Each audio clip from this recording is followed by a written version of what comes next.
Today on Board Game Coffee Expresso, we're going to church with Nightmare Cathedral. Let's do this. Get back here this instant! Thank you. Oh, I love you too. I couldn't have done it without you. Thank you.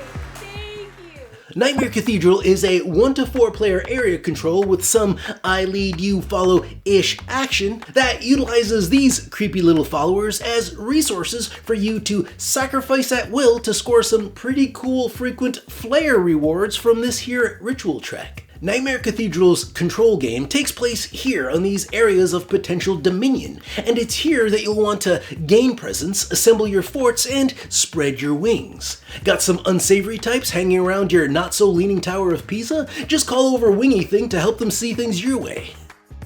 Welcome to the fold, my creepy little dude. The mechanisms for selecting the actions you take as an action taker in this crowdfunded hellscape is determined by which of these spaces you move your dreamer to. And what you can do when you get there is literally spelled out on these action cards laid out in front of you. Cards that can be upgraded to improve the things you can do when you do those things. And then when you do the things you do, the other guy, girl, or ghoul, what have you, gets the opportunity to benefit from the actions you did based on the kind of cards they've got in front of them. And speaking of cards, the card play in Nightmare Cathedral is, dare I say it, a lot of fun. Not a review, but I thought you should know. Each of these cards have multiple purposes. Some are used to permanently upgrade the actions you take, while others simply do stuff when played. You know, build things, kill things, or summon forth the pure power of unadulterated terror. That sort of thing. And all these cards can be used in battle, which is handled as a blind bid sort of thing, where each player lays down cards based on the number of followers and fort levels they have, and then resolves said battle by comparing the damage and defense depicted on those cards. Anyone who dies is sent to limbo to think about what they've done, and anyone still remaining from the loser side of things is cast out to an adjacent space.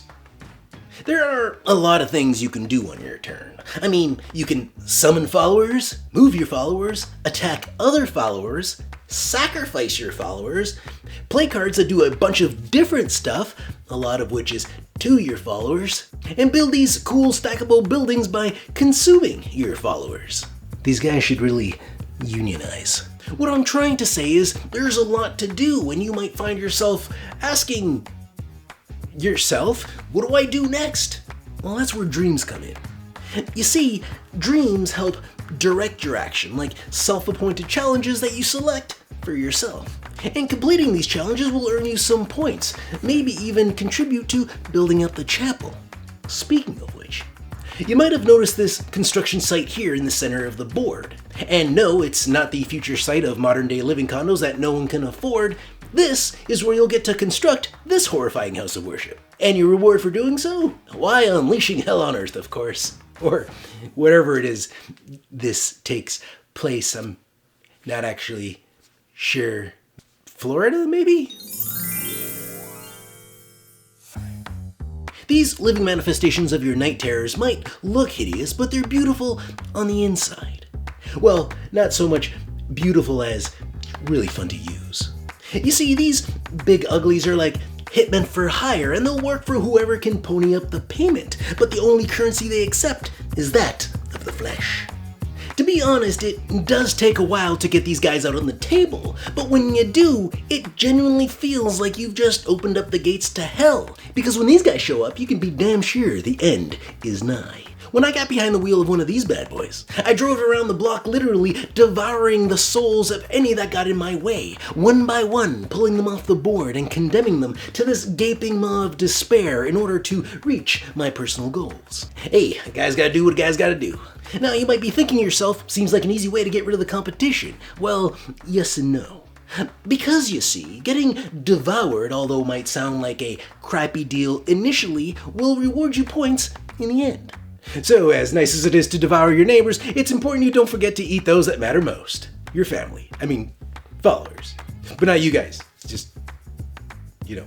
Well, that's it for our crowdfunding sermon for Nightmare Cathedral. If this sounds like a game you'd be interested in, check them out on GameFound. Thanks for joining us. If you like this video and you want to see more, subscribe to our channel. It's the best way to keep up to date with everything we do here at Board Game Coffee.